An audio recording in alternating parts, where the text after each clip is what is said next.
Muy buenas tardes a todos y bienvenidos un día más al invitado de Radio Francia Internacional.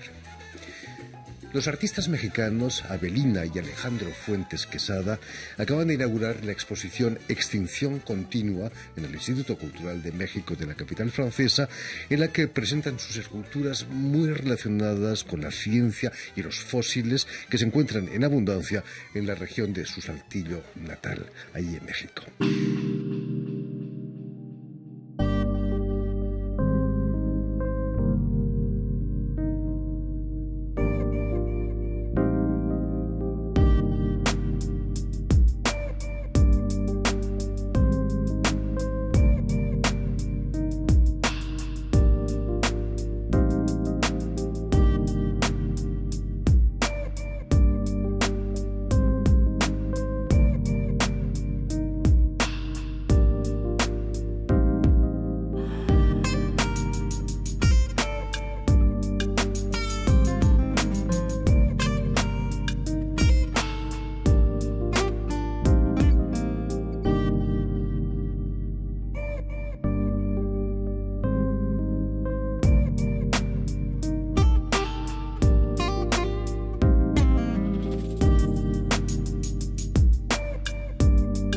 Y precisamente para hablarnos de esta exposición y de sus trayectorias en el mundo del arte, tenemos la suerte de contar con nosotros con Avelina y Alejandro Fuentes Quesada. Muy buenas tardes a ambos y sobre todo muchísimas gracias por haber hecho el esfuerzo de venir hasta nosotros. Permíteme que explique antes que nada que ambos habéis nacido en la ciudad, como decíamos, la ciudad mexicana de Saltillo, y que vuestro padre es el escultor Alejandro Fuentes Gil. Como Obelix, os caísteis de muy pequeño en la olla de la pócima, ¿no, Avelina? Ya me lo contabas eso hace Nos hace caímos unos en años. el crisol del bronce de la fundición de mi papá. Es peligroso eso. Simbólicamente, obviamente. Alejandro, ¿jugabas con pastilina después de la escuela, como me había contado que hacía Avelina en el taller de tu padre? Era la materia prima con la que contábamos en el estudio, aparte de discos, libros, esculturas a medio terminar. Entonces era un lugar de experimentación, de juego y obviamente de cultivo que fue enriqueciendo nuestra experiencia infantil, ¿no? O sea, desde siempre. Y curiosamente, Alejandro, vas a estudiar diseño gráfico y no artes. Quizás no era una especie de revuelta contra tu padre. No, para nada, la verdad. Bueno, en mi caso, a lo mejor Avelina ya te va a platicar una experiencia diferente, pero en mi caso yo sentí total libertad ahí. Y creo que la decisión de estudiar diseño gráfico fue más por un interés personal en la tecnología. Entonces, en ese momento, la prensa digital estaba naciendo y todos los ordenadores, etcétera. Entonces, todo esto me llamaba mucho la atención, ¿no? Y después, obviamente, evolucionó en mi expresión artística, pero ahí empezó. Vuestro trabajo tiene, como decíamos, una relación con la ciencia. El hecho de que tuvieseis un abuelo taxidermista y que me imagino que de pequeños jugabais con animales disecados, ¿no os llevó a pensar que podíais hacer estudios de ciencia? Sí, totalmente. Yo en una ocasión le comenté a mi papá justamente la inquietud de querer estudiar biología o química. Entonces ya existía ese interés por las ciencias, pero la reacción de mi papá fue como si le hubiera dicho la peor carrera del mundo. No, ¿cómo? No, si tú vas a ser artista. Y bueno, yo no siendo una hija muy rebelde, reconsideré mi decisión y decidí continuar con la tradición familiar, ¿no? Incluso ya ahora a la edad adulta en la que ya podría, ¿no? En fin, revelarme a mi padre, pues me doy cuenta que el interés que yo tengo en las ciencias es desde un punto de vista artístico. Digamos, el aspecto estético de la ciencia es lo que me atrae. Entonces, por supuesto. Saltillo es conocido por esa cantidad de fósiles que se encuentran en los alrededores. ¿Ibais de pequeños a buscar fósiles, quizás, con vuestro padre? Sí, formaba parte del programa en las escuelas de ir a visitar las zonas donde se encontraban fósiles de dinosaurios, en Rincón Colorado, exactamente. Hay un museo del desierto que cuenta con una muy bonita colección de fósiles, con paleontólogos a disposición para responder a preguntas, etcétera. Entonces, forma parte de la cultura local. Imagino que vosotros mismos debéis tener una colección magnífica de fósiles, ¿o no? En realidad no, como la tenemos tan accesible, no es necesario hacerse de una propia. La tenéis en la calle casi. Bueno, si se le llama fósiles a los trabajos que están en el taller, que hay una colección muy grande ahí de moldes y de... Bueno, aquí en Francia el mundo político está lleno de fósiles también, ¿no? A los 15 años, Avelina, vas a viajar a Florencia, donde estudias dibujo, pintura, historia del arte. En Italia no es conocida por los fósiles, pero sí por los vestigios arqueológicos, ¿no? Alguien que viene de un país relativamente joven como México, imagino que el sustrato arqueológico de Italia, de Florencia, debe impresionar. Claro, ¿no? los etruscos, ahí muy cerca de Florencia está Fiesole, que tiene una zona bellísima donde podemos visitar justamente los rastros de esta civilización. Pero bueno, más que nada para mí Florencia fue el primer descubrimiento del continente europeo. Fue el primer acercamiento y con esas bases de la historia del arte. Cuando yo llego a París, por ejemplo, pues era al revés, fue como olvidar todo eso que muy clásico, muy académico y tratar de innovar y aportar nuevas ideas. También Alejandro va a estudiar en Florencia, en Italia, pero sobre todo en Vancouver, en la escuela de film de Vancouver, en Canadá. ¿Qué era lo que te interesaba de esa de nuevo, el aspecto sí. tecnológico, la animación por computadora se me hacía algo maravilloso, misterioso inclusive, y entonces este acercamiento derivó en una exploración de la escultura digital, ¿no? Entonces que he seguido trayendo. Imagino que en tu trabajo actual utilizas definitivamente computadora, ¿no? Sí. ¿Qué hubiera dicho Leonardo da Vinci si hubiera podido jugar con préstame ese pincel? Imagínate, ¿no? Sería fantástico. Sí. Aquí en París, Avelina, vas a entrar en contacto con el mundo del arte, trabajando con uno de los grandes coleccionistas aquí en Francia, nada más y nada menos que Hamel Menur. ¿Qué aprendiste con Hamel Menur?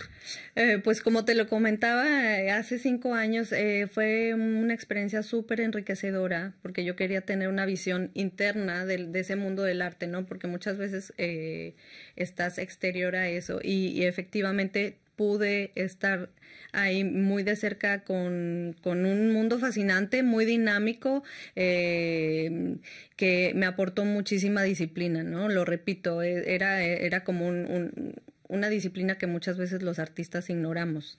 Descubriste también el factor económico del arte allí con Hamel Menur. Exactamente. Porque se mueve mucho dinero en el mundo del arte. Bueno, está muy ligado, porque al final de cuentas, digamos que el arte, bueno, ya con la pandemia pudimos constatar lo contrario, pero se tiene esta idea de que el arte es un lujo, ¿no? Que ya que se satisfacen las necesidades primordiales, se accede al arte, pero nos damos cuenta durante la pandemia que no, que al final de cuentas lo que nos hizo más llevadera la pandemia, cuando estábamos privados de libertades y demás, era el acceso al arte, música, literatura, artes plásticas, cine, exacto.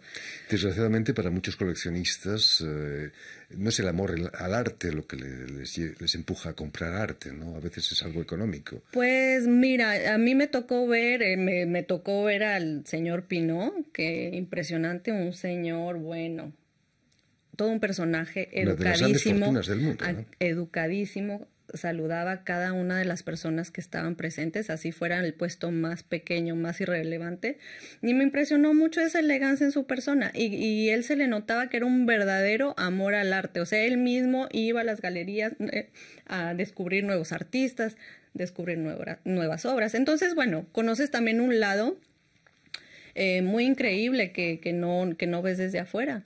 Precisamente gracias a ese amor por el arte acaba de inaugurar un gran museo en el centro de París, en la Bolsa de Comercio, ¿no? Así es. Fantástico. ¿Cuándo, Alejandro Fuentes, vas a venderle una obra al señor Pinault? Bueno, vamos mañana a platicar con él. Precisamente empiezas con la escultura, con el siglo, en el año 2000, en el taller de tu padre, ¿no? ¿Fue fácil o difícil trabajar, colaborar con obras que no eran las tuyas? Fue lo más fácil del mundo. Yo lo que hice fue entrar en un proyecto. Él estaba desarrollando una serie de piezas de gran formato y necesitaba ayuda en el taller. Yo en un verano que iba de vacaciones, nada más de visita, me dice, oye, ¿cómo ves? ¿Me ayudas? Y yo, bueno, ok. Y empezamos a trabajar, empecé a incorporar la tecnología que yo había aprendido en Canadá para hacer los agrandamientos de las esculturas de manera digital y todo esto. Entonces, nos emanamos como si ya estuviera planeado. Tu padre aprendió mucho de ti, imagino, ¿no? Al menos en el sentido informático. Bueno, sí, y yo de él, o sea, ha sido, creo, benéfico para los dos, bastante, enriquecedor, creo yo, y se ha vuelto este lugar un laboratorio de experimentación donde no nada más nosotros, sino también Avelina y mi otra hermana Carolina hemos tenido la fortuna de tener este espacio de juego, repito, porque finalmente el oficio de escultor es un oficio muy duro, ¿no? Avelina, no, a veces físico, imagino, ¿no? Sí, totalmente. Te has encontrado con problemas por el hecho de ser mujer, quizás, en un taller de escultura.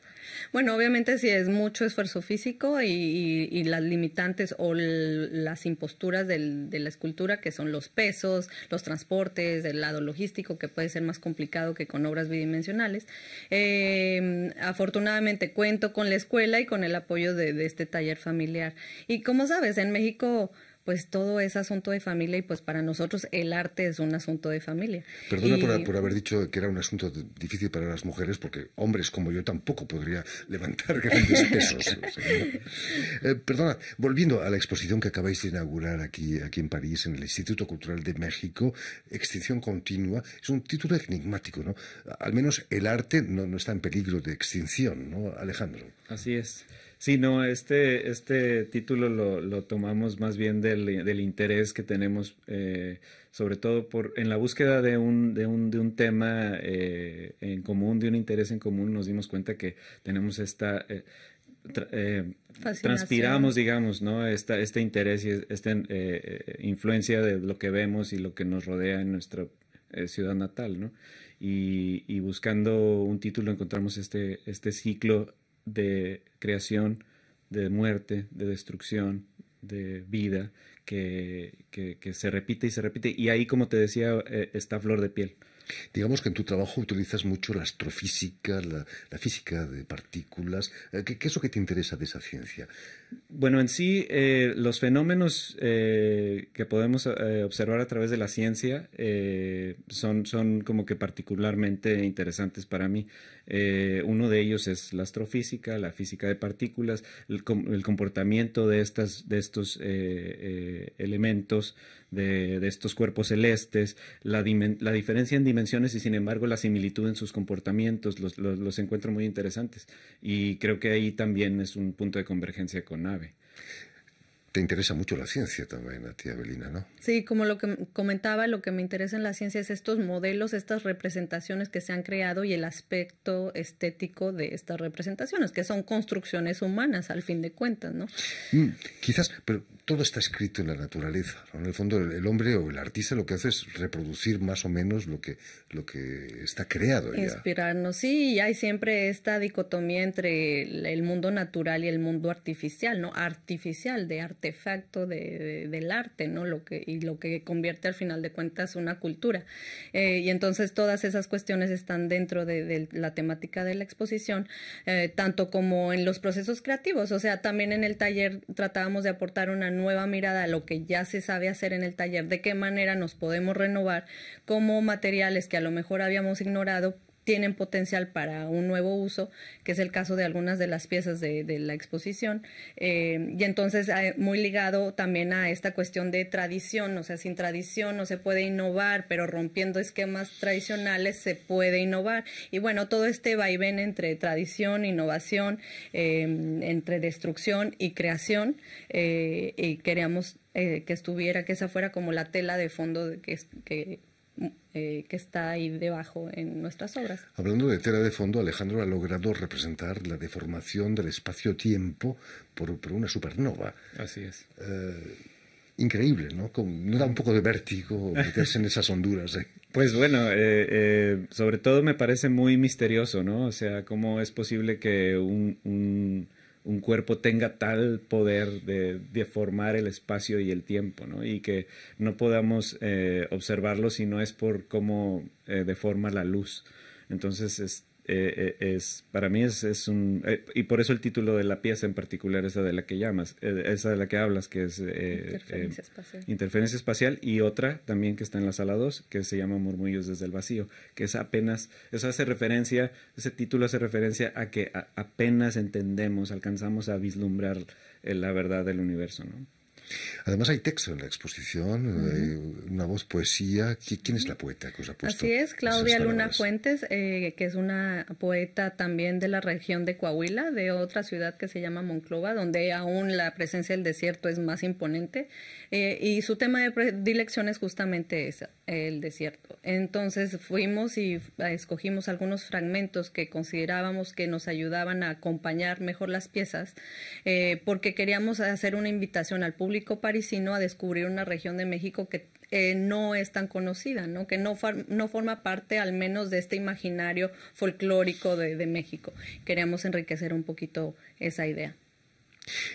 El texto lo has utilizado tú también en algunas de tus obras. Recuerdo que me contabas que en unas esferas semicirculares pusiste una frase de Ionesco que decía que si se acariciaban suavemente, los círculos podían convertirse en círculos viciosos, ¿no? Sí, hay que tener mucho cuidado. Hay que ir con mucho...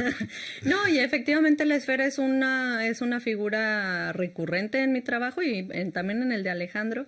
Y lo que comentaba recientemente es que al final de cuentas las obras de arte son como espejos en los que nos comprendemos mejor, porque nos reenvían nuestra propia experiencia. Y en el caso de interferencia espacial es muy curioso, porque en esa deformación espaciotemporal yo lo que veo es una deformación es un vientre materno, ¿no? O sea, yo con mi experiencia de mujer y de mamá, yo dije, pues yo viví en carne propia esa deformación y tenía un agujero negro en el estómago, ¿no? Que me consume toda mi energía y toda mi luz. Pero es interesante ver. Y que sigue consumiendo tu energía exactamente, todavía. por el resto de mi vida, ¿no? Pero es interesante ver ese aspecto de las obras de arte, cómo cada quien ve diferentes cosas según su contexto, ¿no? Según lo que hayas vivido, según tu experiencia. Una de las cosas interesantes de esta exposición es que es una exposición verdaderamente mano a mano entre dos artistas. Hay obras de cada uno, pero también obras conjuntas. ¿Cómo habéis logrado trabajar tan juntos? Parecéis hermanos. Sí, justamente tenemos personalidades muy complementarias, lo que nos permite trabajar de manera armoniosa. Entonces es muy curioso porque muy rápido perdemos de vista la noción de autoría o de propiedad, porque se va haciendo un tejido como el zarape que presentamos. Es un tejido que muy rápido yo puedo proponer algo y Alejandro me va a decir, no, es que esta solución no es buena. Yo digo, ¿y qué tal si intentamos esto? Sí, me parece mejor. Y entonces en esa discusión se van entrelazando estos hilos y llegamos a una idea con la que estamos los dos satisfechos.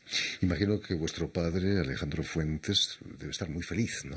De veros exponer en París y además juntos. Sí, definitivamente está muy contento. Sí, es un éxito compartido en realidad. Sí, claro. Un asunto de familia. Como Así es. En fin, pues ya lo saben, tienen hasta el 24 de julio, si pasan por París, para visitar la exposición de Avelina y Alejandro Fuentes Quesada en el Instituto de México, aquí en el Instituto Cultural de México, en París. Se llama Extinción Continua. Muchísimas gracias a ambos, mucho éxito con esta exposición, que sigan los éxitos también en otros pagos. Y permitidme también que dé las gracias a David y a Julián Leng, que nos han estado hoy al tanto de la realización del programa, y enviar también un saludo muy especial a nuestros telespectadores, porque también los tenemos que nos siguen en toda América Latina, seguro que en México también y en Saltillos seguramente, gracias a una cadena de televisión de la Unión Latinoamericana que se llama Cadena Unión Continental Latinoamérica, UCL para los amigos, y que emite desde Uruguay, ahí en su capital, en Montevideo. Y a ustedes, muchísimas gracias por su atención y les damos cita para una nueva edición de El Invitado de Radio Francia Internacional.